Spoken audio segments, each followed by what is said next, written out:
Okay, my dear student, hope you are okay. So today we are going to discuss about the oil pressure. See, oil pressure is a vital force, especially in case of high-rise structure, say chimney, wall, and column. So in oil pressure, it is crucial. There are two stresses developed simultaneously. One is known as direct stress because of self weight. You know, in case of high-rise structure, self weight is heavy, huge one. Simultaneously, when unit acts, say in case of chimney or any high-rise structure, so in that case, what happens? You know, bending moment develops. Bending moment. In addition of self weight, bending moment develops. So because of that, there are two stress simultaneously getting developed. One is known as direct stress because of self weight, and another is bending stress because of wind force. Here I have shown one diagram. Please keep it up. Your plan and elevation is shown here. In case of rectangular hollow section, you see plan, it's a rectangular hollow section having outer dimension capital B and capital D, and inner dimension small d and small d.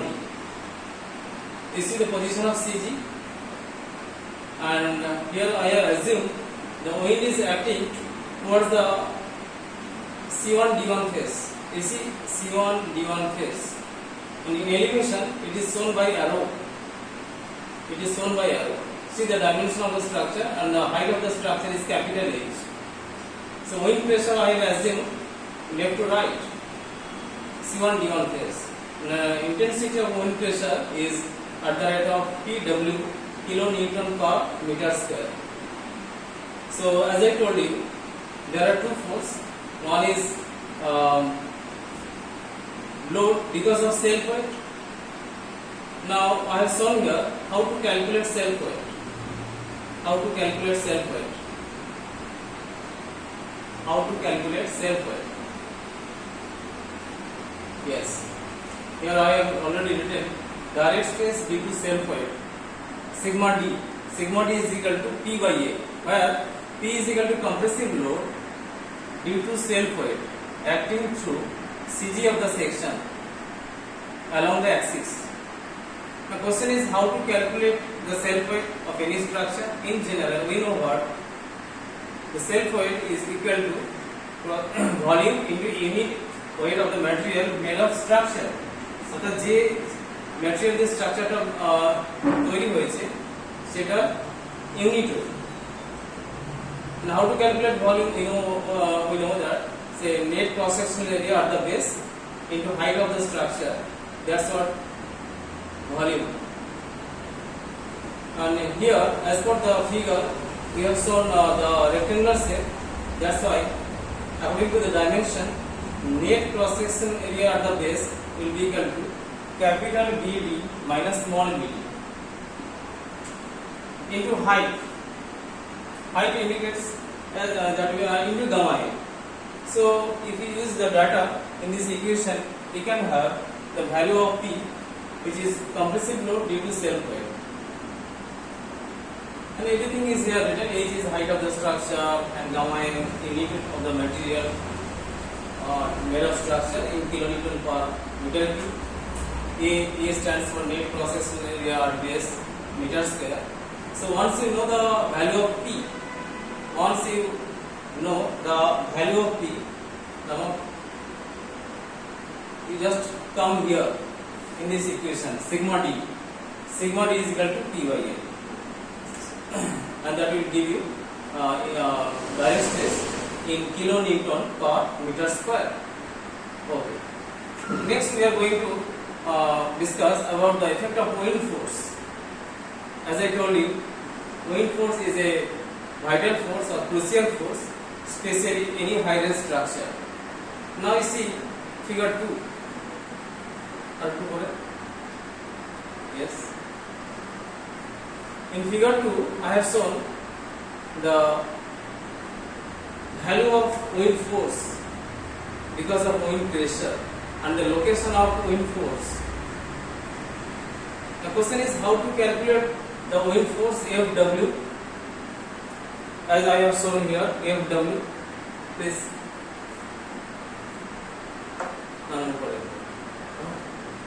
Yes.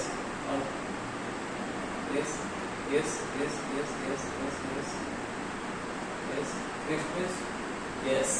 See, here it is written how to calculate wind force Fw. It's very simple. What you have to do? Just you have to multiply by Pw into projected area, where the wind force is acting. What is Pw? I have defined here already. See, intensity of wind pressure. That's what Pw. And projected area. What is the projected area? It's very clearly defined here. Is the area where wind strike to chimney. Chimney is the structure. It may be any structure. Therefore, this area equals. Hello. Therefore, this area equals to the external face where wind strike multiplied by height of chimney. That's what the projected area. In general, you will see that. The wind pressure for rectangular shape chimney is greater than as compared to circular shape. They are because of the curved face. Therefore, during calculation of wind force for rectangular shape, simply you have to multiply by which is known as wind coefficient. It can be proved that in case of circular section, the value of wind coefficient C will be equal to 2 by 3. It can be proved. And in case of square or rectangular section, see, square is nothing but special rectangle. So in case of square or rectangular section, the value of wind force is equal to 1. Now you come here, the equation Fw. Yes, Fw. You see, Fw is equal to Pw into projected area. Now, projected area is simply according to our figure 2 here. In our figure, it will be simply D into H. But wherever in case of circular section, you have to multiply by wind coefficient because of curved face in order to get the value of Fw. So here finally the equation will be to get the value of Fw. You have to what you have to do? C multiplied by intensity of wind pressure into projected area. And here I have shown the guideline regarding the wind coefficient. So whatever the value, definitely it will come in kilonewton. The location of Fw, which is very vital, I have shown here in figure 2. Figure 2, please. Yes. Right. You see the location of Fw, which is at the here I have shown. This is the projected area. According to our dimension, it is the projected area, the half portion. And in this CG of this projected area, that Fw force will act. Mind it. In the CG of the projected area, that Fw, that is what the force because of wind, that will act. And definitely according to our dimension, it will be at h by 2 above from base. The line of action of Fw will be at h by 2 above from base. Now what is the effect? Effect is that the Hill's moment will be generated at the base because of Fw. Now here I have shown the value of that moment. Yes. Yes. Yes. Bending moment at the base, value of bending on the base will be how much? If m is equal to Fw into h by 2. As we know that how to calculate moment, simple, force into distance. So same thing I have applied here to get the value of moment Fw into h by 2, and m will be in kilonewton per meter. And because of this moment, the bending stress will be sigma b is equal to plus minus m by z. In m we have defined what is m, and what about z? Z is known as sectional modulus. Interesting matter is that Please come the figure. Come to the figure. Hello. Come to the figure. Moment will occur along the y-axis. See, I have shown here x and y-axis. X and y-axis. Here, the bending moment will be developed about the y-axis. That's why, in order to get the value of bending stress, we need what? We need sectional modulus, and that sectional modulus is to be calculated about the y-axis. Try to understand why y-axis? Because the structure is getting bent about the y-axis according to the direction of force. But it may not be always. It depends on what? The direction of force. Along which direction the weight is coming. Depending on that, you have to calculate the sectional modulus. And you have to find out the bending is happening about which axis. So sectional modulus always you have to calculate along that axis where the bending occurs.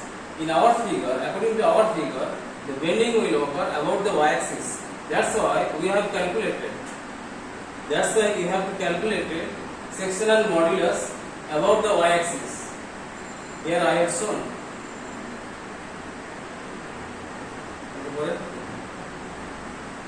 Yes. Here I have calculated sectional modulus about y-axis. And according to our dimension, the value will be 1.6 d dBq minus dBq. Iy. You know what? Iy is equal to 1 dBq as it is a hollow section. According to our dimension, it will become this much. And where y is equal to d by 2. Even in our figure, I have shown what is y. So finally, the value of zy will become this much. Now once you know the value of zy and you know the moment, you come here, you can have the value of sigma b, which is known as bending stress because of wind force. Now, what is the resultant effect? I mean resultant stress. You see the figure once again. Hello, figure. Yes. According to the direction of movement, you will see that maximum stress will be generated G1 H1 phase and minimum stress will be generated C1 D1 phase force. You see, because of self weight, the direct stress will be uniform throughout the base, sigma d. Direct stress will be uniform throughout the base. Direct stress, I have written here, direct stress diagram, sigma d, already calculated. And this is what bending stress diagram because of wind force. And in bending stress, you will see that along the phase G1 H1, you will have compressive stress, and along the phase C1 D1, it will be bending tensile stress. So that two stress you have to combine or superimpose. Then only you can have the value of maximum stress and minimum stress. So once again, maximum stress will be generated at G1 H1 because G1 H1 end they are having both compressive. It's already compressive throughout the base, and here G1 H1 phase bending compressive stress. And in case of C1 D1 phase, here it is a compressive, but here it is a bending tensile. That's why C1 D1 phase will be subjected to minimum resultant stress. Please. So I have clearly written here. Resultant stress, maximum stress will be at G1 H1, which is sigma max will be sigma d plus sigma p. It's very easy to understand, nothing. And sigma minima will be sigma d minus sigma b along C1 D1 at the base in figure 2. So this is all about the bending stress. One more thing you see, in order to avoid tensile stress, it is very vital. It is a most vital thing because RCC structure especially there is a. You have to always think about the tensile stress in RCC structure. So if you want to avoid the tensile stress, what should be the condition? That means what? Sigma minimum should be equal to 0, or the minimum stress should be equal to 0. Then only you can avoid tensile stress. So if you put here, it will become sigma D is equal to sigma B. That's what direct stress should be equal to bending stress. Once again, value wise, if the bending stress and the direct stress becomes equal, then only you can avoid tensile stress in the structure at the base. So this is all about the effect of moving pressure in case of high-rise structure, say maybe chimney, wall, pillar, whatever. So thank you for listening me. In our next video, I will say some example in our next video. Okay, thank you for listening me.